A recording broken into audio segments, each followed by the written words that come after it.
Hello everyone, welcome you all on the platform of this course Information and Communication Theory. This course will be conducted by Dr. Hemdat Joshi and myself Dr. Rakesh Singh. We are faculty members in the Department of ECE, TIET Patiala. As the name suggests, this course Information and Communication Theory, it is basically related with all the probabilistic concepts that are being used in information theory and communication theory. Basically, this course comprises of 5 units: probability theory, stochastic process, estimation and hypothesis testing, information theory, and statistical modeling of noise. We are going to cover all these 5 units in a series of lectures, and myself is first going to cover the first unit of this course, that is probability theory, and basically this unit will comprises of 11 lectures starting from lecture 1 to lecture 11, and detail about these lectures is shown on this slide. So today we are actually going to discuss introduction to probability theory, and in this lecture basically we first start with probability theory, its concept. We will deal with some example to make better understanding of these concepts. Then we will move to conditional probability, Bayes theorem, and we will also consider some example to elaborate these concepts. So let us first start with what actually mean probability, or from where this concept comes. Suppose you consider an experiment where you toss a coin. If you toss a coin, you will have two possibilities that you may get, and that possibility is called as outcomes. So tossing of a coin will be an experiment, and the result of this experiment will be called as outcome, and in this case the outcome is of two, that is either head or tail. Consider a second scenario where a missile is launched. Then if a missile is launched, so this is treated as an experiment, and if you observe its velocity at any specified time or at specified times, then this velocity will be treated as outcome of this experiment. So our primary interest in the observations obtained by repeating the experiment several times means, suppose you toss a coin, then if you toss a coin many times, then this is called as repeating of the experiment of tossing of coin. So whatever the observation we observe by repeating any experiment, that is our primary interest, and the outcome that you get after performing experiment many times, these outcomes will not deterministic in nature in general scenario, but they depend on chance, and therefore we can say that it cannot be predicted with certainty. Just like if you toss a coin, before tossing a coin you cannot say whether you get head or tail. So this particular thing where we cannot observe the result of any experiment with certainty, this we call as randomness. So whenever this scenario comes that we encountered with randomness of any experiment, we try to analyze this experiment or set of experiments by using the notion of probability. So probability theory actually deals with the analysis of these random phenomena which under repeated experiment yield different outcomes. It means first time if you toss a coin you may get head, second time you toss the same coin you may get tail or head also. So this random phenomena, if you repeat, you will get different outcomes. So this is just the basis of probability theory. Now we are going to discuss what are the sub concept or some basic thing that is required to understand the complex problems in probability theory. Let us say we perform the experiment many times. Then set up all possible outcome of an experiment is called sample space. And this sample space is represented by this notation O. Now, each outcome in a sample space, this sample space consists of set of all possible outcomes. Then each outcome in a sample space is called as an element or a sample point. So let us consider one example again. Suppose the same experiment, tossing up coin, is performed here. Then if you perform the two experiment of tossing up two coins simultaneously, then the sample space consists of four possible outcomes, and these outcomes are represented as zeta 1, zeta 2, zeta 3, zeta 4. Zeta 1, let us say we represent the both coins will show head and head. H represent head and capital T represent tail. So the outcome we may get is both are showing head, both are showing tail at zeta 4. First one is showing head, second one is showing tail, zeta 2. First one is showing tail, second one is showing head at zeta 3. So these are only four possible outcomes of this experiment. And the set of all these four outcome of this experiment will be our sample space, and zeta 1, zeta 2, zeta 3, zeta 4 are called as element or sample point. So whenever an experiment is performed under a particular condition, then certain elementary elements zeta I occur in different but completely uncertain way. And this uncertainty is because of the randomness of the nature of experiment. So whenever this scenario occur, then we can assign a non-negative number represented as P zeta I as the probability of event zeta I. Means each experiment will be assigned a particular non-negative number P zeta I, and there are many definitions of this probability of an event is found in literature, but the most general and most basic definition is the Laplace classical definition. Here the probability of an event A, which is represented as PA, will be the number of favorable outcomes to A divided by total number of possible outcomes.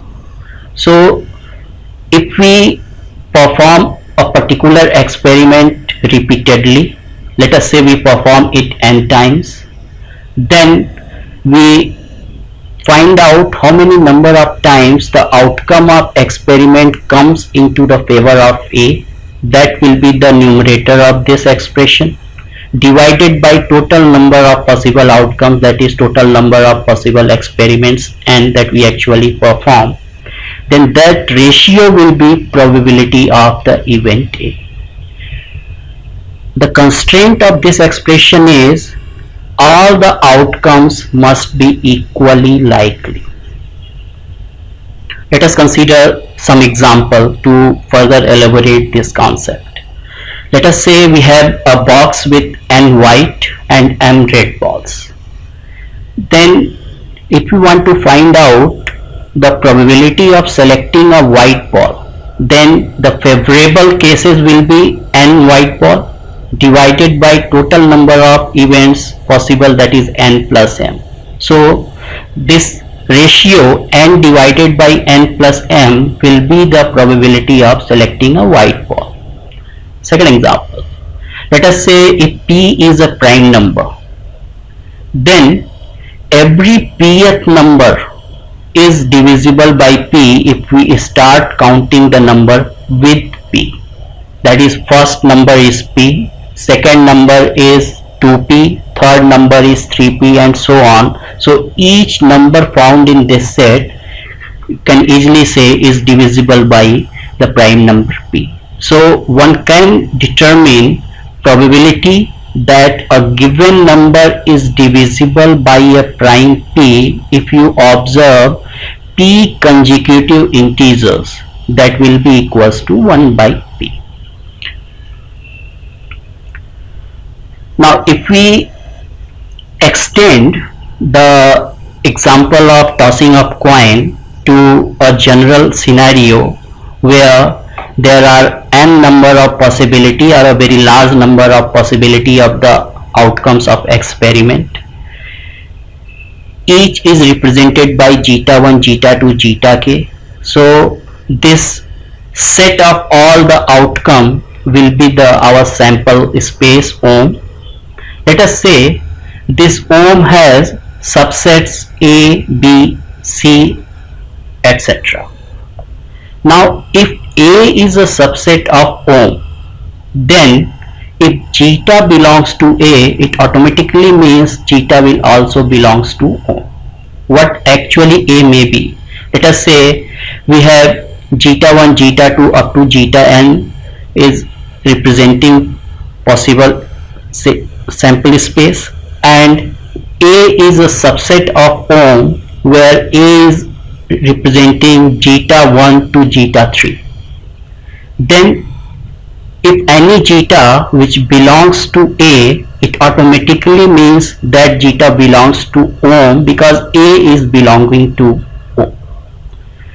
So we will use this notation or this particular aspect when we deal with probabilities of various combination of different subsets. So let us say we have A and B as two subsets of this sample space OM. From this we can derive many other subsets: A union B, A intersection B, A bar, B bar. A union B will be the set containing all zeta such that zeta either belongs to A or belongs to B. Similarly, A intersection B will be the set of all zeta such that zeta belongs to A as well as it also belongs to B. Similarly, the A bar will be the set of zeta such that zeta does not belong to A. These are just the concept that you also studied in set theory. So assuming that the probability Pi, which is actually probability of the event zeta I. So probability of event zeta I is if represented as Pi, then it is called as a priori, means before it experiment outcome zeta I depends on any other experiment outcome, then before happening of that other outcome, let us say we assume the probability of this outcome zeta I, then this is called as a priori. Suppose this probability is known, then how can we obtain the probabilities of more complicated events such as A, B, AB, A bar, B bar, etc. This particular thing can be achieved by using the three axioms of probability which we are going to discuss next. The axioms of probability is defined as, let us say we have an event A and a number Pa is assigned as the probability of this event A. Then this probability Pa must satisfy these three conditions. First, the probability of event A must be greater than or equals to 0, means it must be a non-negative number. Then probability of OM, which is actually probability of happening of complete set, definitely it must equals to unity, because maximum value of probability is 1. Similarly, if there is intersection between A and B is null set, this null set is represented as phi. So it means there is no intersection possible between set A and set B. Then probability of A union B will be probability of A plus probability of B. And if this relation is satisfied, it means the events A and B are mutually exclusive to each other. So if the two events are mutually exclusive, then probability of their union will be equals to sum of their individual probability. This third condition we will further explore later on. So by using these axioms of probability, we will now able to find out the probability of some other combination. Let us say we have an event A, then A bar will be the subset of Om except set A. It means if we take the union of A and A bar, we must get the complete set Om. So probability of A union A bar will actually be probability of complete set. It must equals to 1. Now if we are considering that A is an event and A bar is just outside of this event A, then it automatically means intersection of A and A bar should equals to null set, that is A intersection A bar belongs to phi. Then we can also write probability of A union A bar. A and A bar definitely will be mutually exclusive to each other. It means probability A union A bar will be probability A plus probability A bar, and probability A plus probability A bar, this equals to 1. It automatically means probability of A bar equals to 1 minus probability of A. And this can also consider automatic, or it is easily understood, because if you get the probability of A, if you take the or subtract it from unity, you will get the probability of non-A. Similarly, let us say for an event A, you determine A intersection null set phi. Definitely the intersection of A with null set phi will equals to null set phi. It means if you calculate probability of A union null set phi, it means it is also mutually exclusive, so you will get probability of A plus probability of phi. Now A union phi will be equals to A, because A intersection phi equals to phi. It means probability of null set phi equals to 0, because probability of A union phi must equals to probability A. It automatically means probability of null set phi equals to 0. So these are the simple cases, but suppose we have two events A and B and those are not mutually exclusive to each other.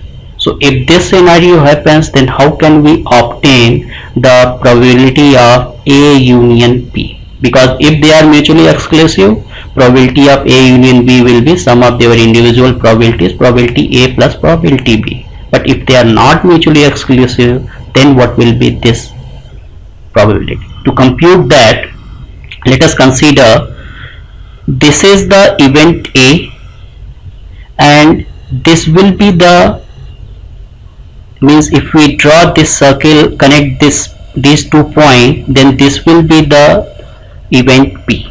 It means this portion will be the intersection of A and B.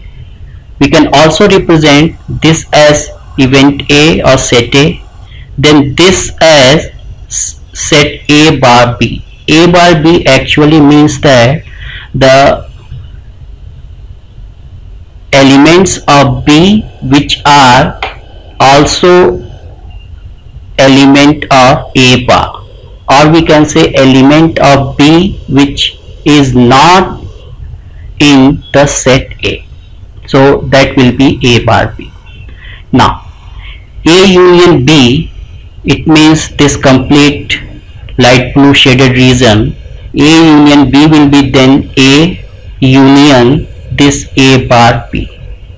A and B having a common area, that is intersection area, it means A and B are not mutually exclusive. But if we consider A and A bar B, A and A bar B does not have any common area, means we can say that A and A bar B are mutually exclusive.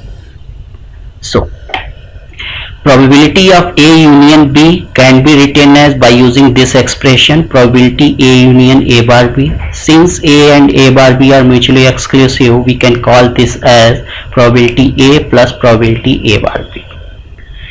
Next, we want to express this probability A bar B. For this, we first consider that event B will be equals to B intersection OM. OM is the complete set. Then B equals to B intersection O. This will be equals to V intersection A union A bar, because A union A bar must equals to the complete set O. And here if you use De Morgan's law, then this will be B intersection A union B intersection A bar. This B intersection A means the elements or outcomes which are common in the event B as well as event A. So this will be represented in probability theory as multiplication of the two events B A. Similarly, B intersection A bar will be B A bar. So this expression will now converted into B A union B A bar. It means probability of B will equals to probability of BA plus probability of BA bar. Now BA and BA bar can be written as AB, BA bar can be written as A bar B. So we can write probability A bar B by using this expression, probability A bar B equals to probability B minus probability AB. And if we substitute this expression in this expression where we have got probability A intersection B equals to probability A plus probability A bar B, we will get probability A union B equals to probability A plus probability B minus probability AB. So this expression is the probability of union of two events AB when the two events are not mutually exclusive. If they are mutually exclusive, it means there is no common area between them. It means there is no common outcome between them. It means probability AB becomes 0. So for mutually exclusive events, probability A union B equals to sum of their individual probabilities. So this is the difference of this last term between the probability when the events are mutually exclusive or when events are non-mutually exclusive. Next we are going to discuss the conditional probability and independence. Conditional probability actually determines the probability of an event A provided that another event B already happened. But before that, let us consider n independent trials, and suppose n A, n B, n A B denote the number of times event A, B and AB occur respectively. Means out of n independent trial, event A occurs NA times, event B occurs NB times, and event AB occur NAB times.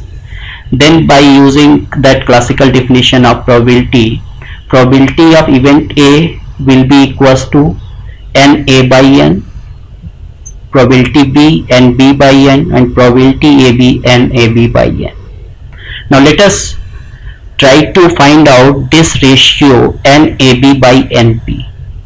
NAB by NB, if we divide both numerator and denominator by n, then we will get numerator as NAB by n, denominator as NB by n. NAB by n is probability AB, NB by n is probability P. This ratio, probability AB by probability B, or NAB by NB, is the probability of event A given that event B has already occurred. We represent this probability of event A given that B has occurred as probability A slash B. It means probability A slash B is probability AB by probability B. This expression is called as conditional probability. Conditional probability because you are actually calculating probability of any event A with the condition that another event B has already occurred. There are two properties that we need to discuss of this conditional probability concept. Let us say B is the subset of A. Event B is the subset of event A. Then A intersection B automatically will equals to event B because B is the subset of A. So under this scenario, probability A slash B equals to, which is defined as probability AB by probability B. Now probability AB will equals to probability B. It means this probability A by B equals to 1. Consider one example again. Let us say event A is defined as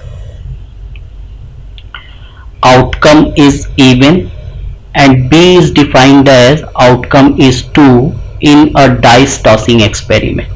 As we know, dice is a cubical shaped device and on each faces 1 to 6 numerals are written. So in a dice tossing experiment, let us say event A is outcome is even, means outcome you will get as either 2 or 4 or 6, and event B is outcome is perfectly equals to 2.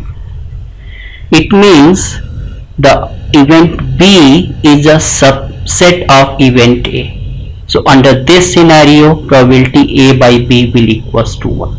Now consider the opposite one. When A is the subset of B, if A is the subset of B, then A intersection B will automatically be equals to A. It means probability A by B now equals to, which is defined as probability AB by probability B equals to probability A by probability B. This will be greater than equals to probability A. Why? Both PA and PB will be non-negative numbers, but both PA and PB will be within the range 0 to 1. So any quantity which is divided by a quantity between 0 to 1, definitely this will be greater than the numerator. Next is, what is actual meaning of independent? Means when we can say the two events are independent events. If they satisfy the condition, probability AB equals to probability A into probability B. Previously, you remember when we have determined probability A union B, for mutually exclusive it was probability A plus probability B. For non-mutually exclusive it was probability A plus probability B minus probability AB. It means for mutually exclusive, probability AB equals to 0. For non-mutually exclusive, probability AB is non-zero. But if it is independent, then probability A intersection B or probability AB can be calculated as multiplication of their individual probabilities, that is probability A into probability B. Now let us again consider that A and B are independent events, and the same expression probability A slash B, that is probability of event A such that event B has already occurred, which is defined as probability AB by probability B. If A and B are independent, then the numerator will be equals to probability A, probability B, which you will get as probability A. What it means? If you calculate probability of A and if you calculate probability of A slash B, it means if the two events are independent to each other, then probability of A slash B is same as probability of A. If the two events are depending on each other, then the probability of A slash B will always be different than probability of A. So this is actual meaning of independency. If two events are independent, then happening of one event does not have any effect on happening of other event. Means probability of A individually equals to probability A, and if A and B are independent, then happening of event B does not alter the probability of A, because probability of A in that case also equals to probability of B. Let us investigate one example which will put more light on this concept. We have a box which contains 6 white balls and 4 black balls, and we remove 2 balls at random without replacement. Means we are not replacing the removed ball, we just remove 2 balls. And suppose we want to find out what is the probability that the first ball removed is white and the second ball removed is black. So let us first write the event. The event W1 is first ball removed is white. Event B2, second ball removed is black. And we want to calculate probability. First one is white, second one is black. It means probability of W1 intersection B2. This probability we actually want to determine. Now W1 intersection B2, which will be W1 B2, can also be written as B2 W1. Then by using the conditional probability concept, probability of W1 B2, which will be equals to probability of B2 W1, will be equals to probability B2 slash W1 into probability W1. Now what is probability W1?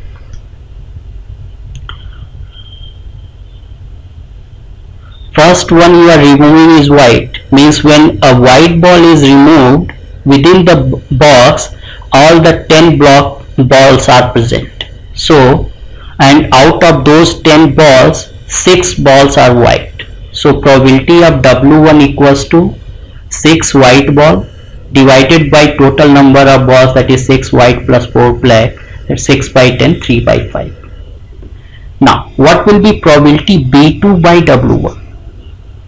Probability B2 by W1 actually represent you have already performed the event W1, means a white ball you have already drawn. So if a white ball is already drawn, means now the box will contain total 9 balls, and out of those 9 balls 5 will be white ball and 4 will be black ball. Then probability of B2 by W1 means what is the probability of drawing a black ball which contains 9 balls, 5 white, 4 black, that is 4 by 9 will be the probability B2 by W1. So if we substitute here, you will get probability W1 B2 as 0.25.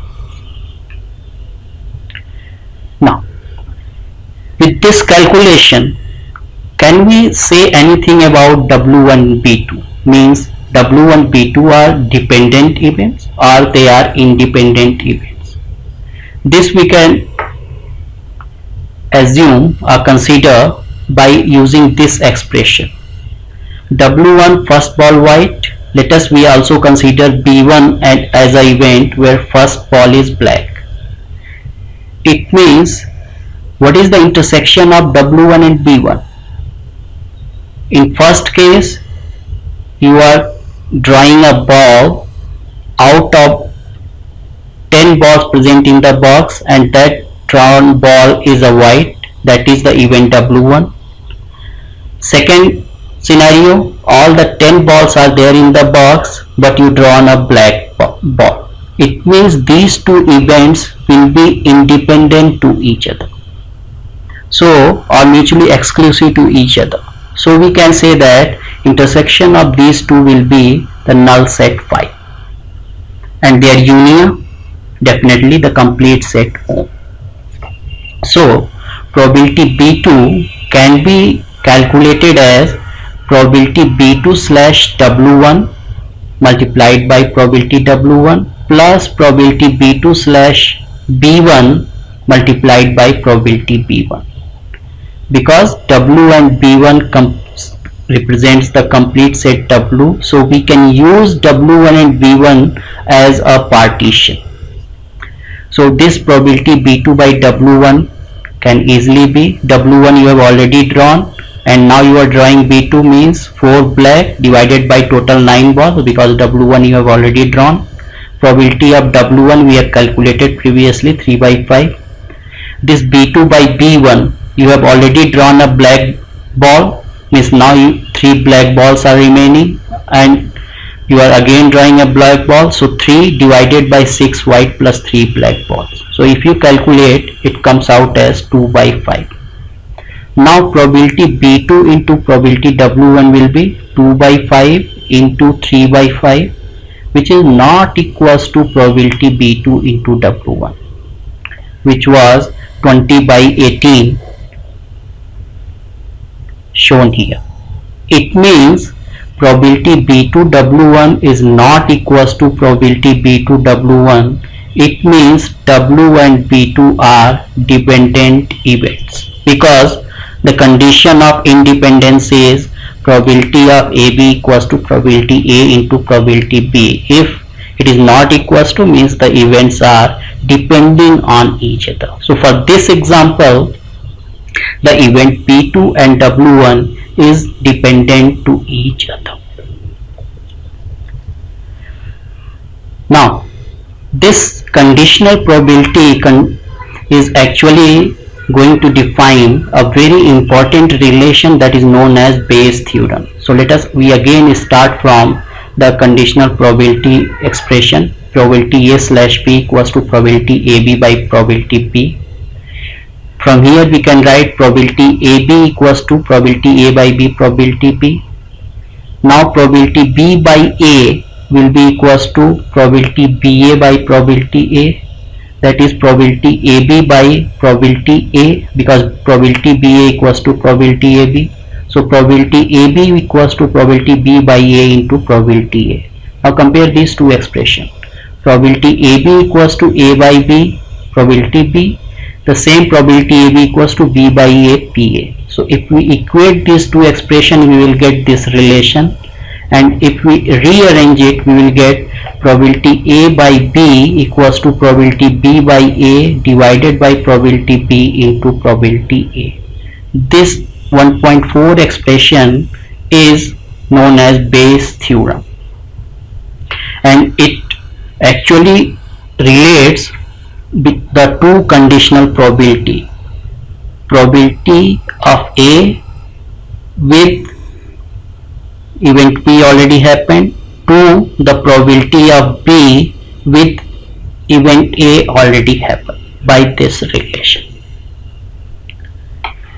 Now if we interpret this Bayes theorem, we will get the concept of a priori probability and a posteriori probability, and this concept of a priori and a posteriori probability will play an important role when we will deal with information theory.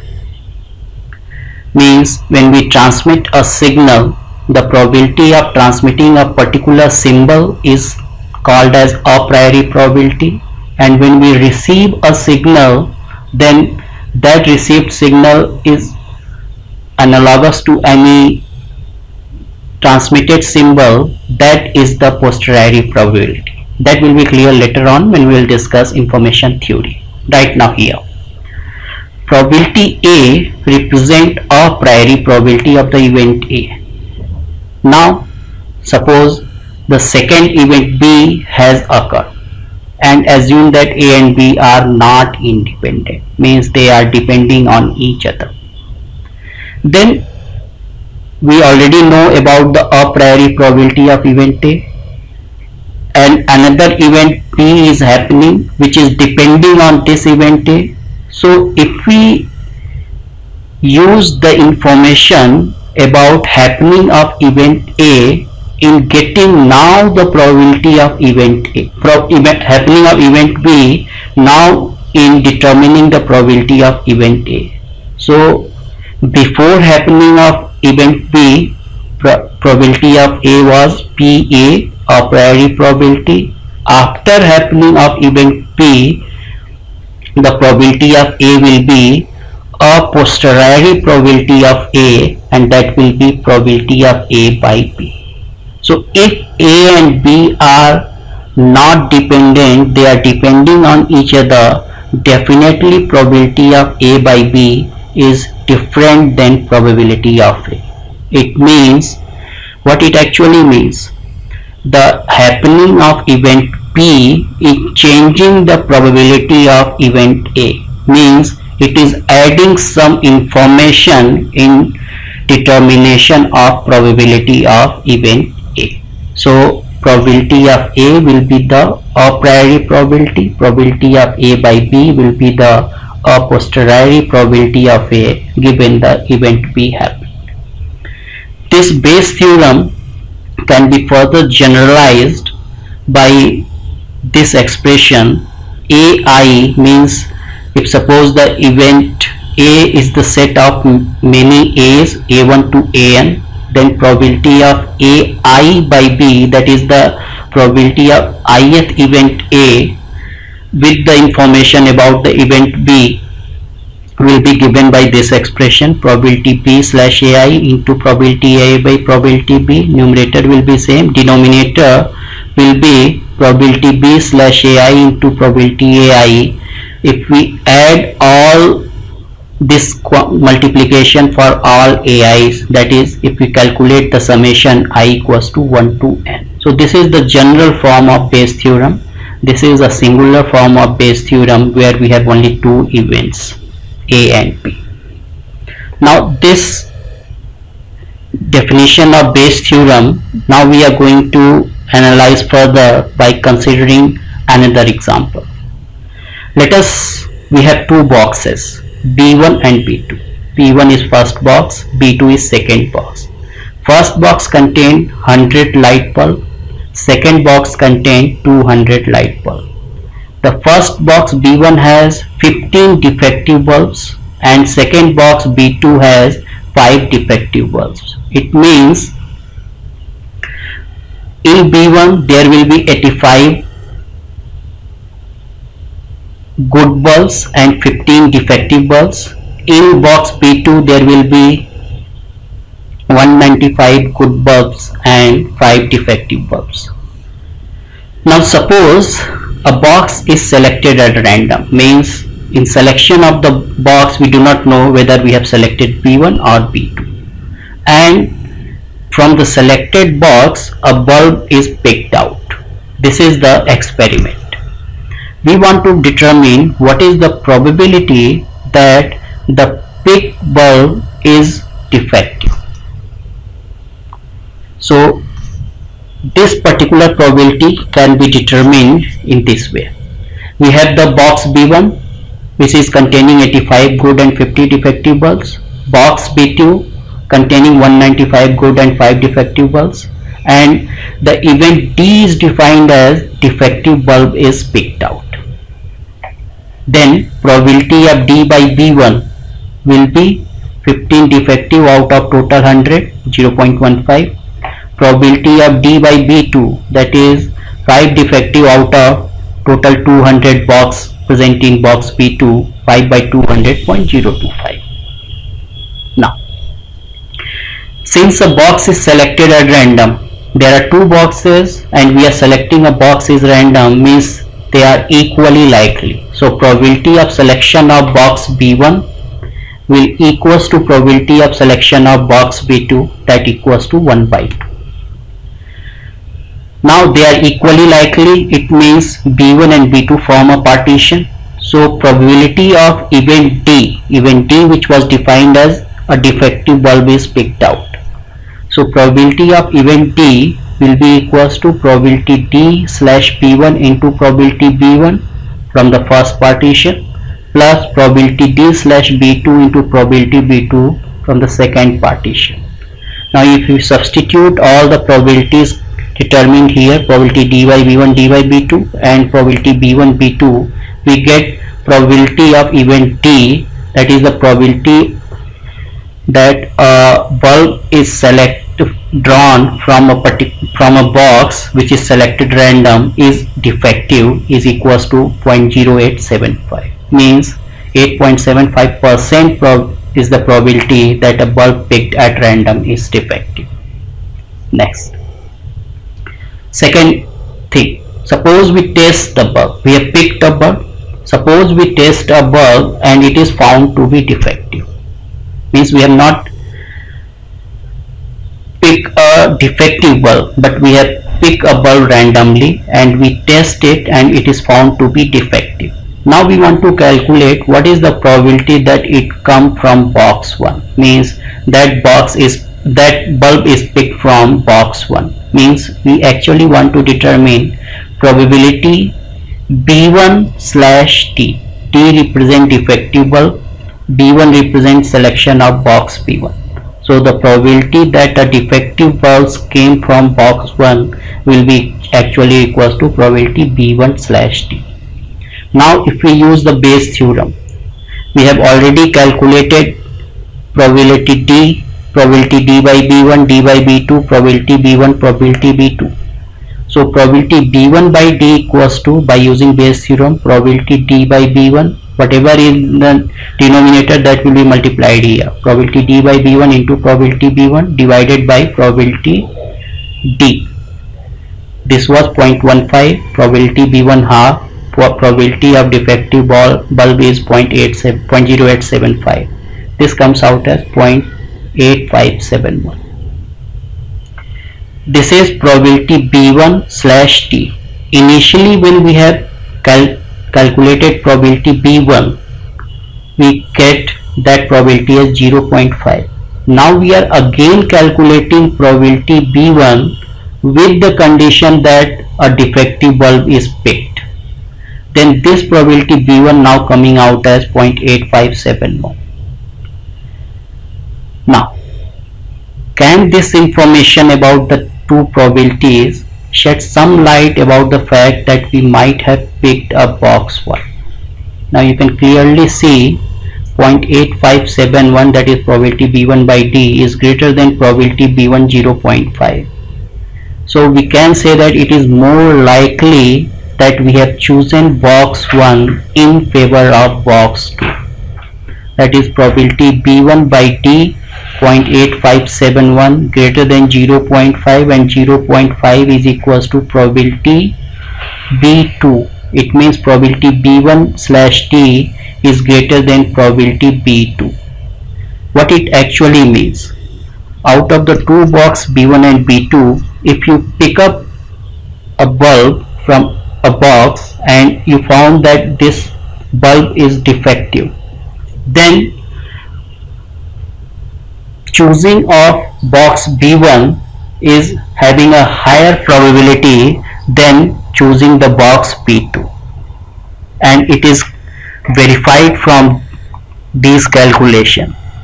Intuitively you can also explain this, because B1 is the box containing higher number of defective bulbs.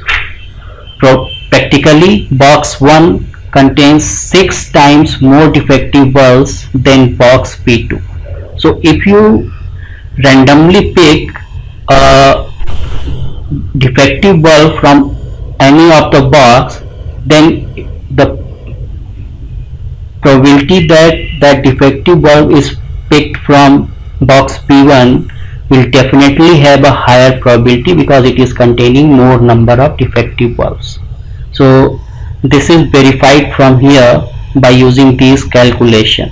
There is another, suppose we have another scenario where we have picked a bulb and that bulb is good condition, means good bulb, not a defective bulb. Then the choosing of box B2 will be more than choosing of box B1, because box B2 contain more number of good bulbs than box B1. This is the same thing. So this example we have demonstrated the utility of Bayes theorem. In this lecture we have first started from the basic concept of probability theory. We have discussed what is meaning of events, experiment. Then we have discussed what is the expression of finding out probability. We have discussed some example. Then we have discussed what is mutually exclusive events. Then we have discussed the concept of conditional probability. Then we have discussed the concept of independence. Then we have discussed the Bayes theorem, and we have also discussed some example to analyze these concepts. So this is all from me in this lecture, and you can find out these lecture, the content of this lecture in this reference, that is a book from Papoles, Probability, Random Variable and Stochastic Process, 3rd edition and also 4th edition.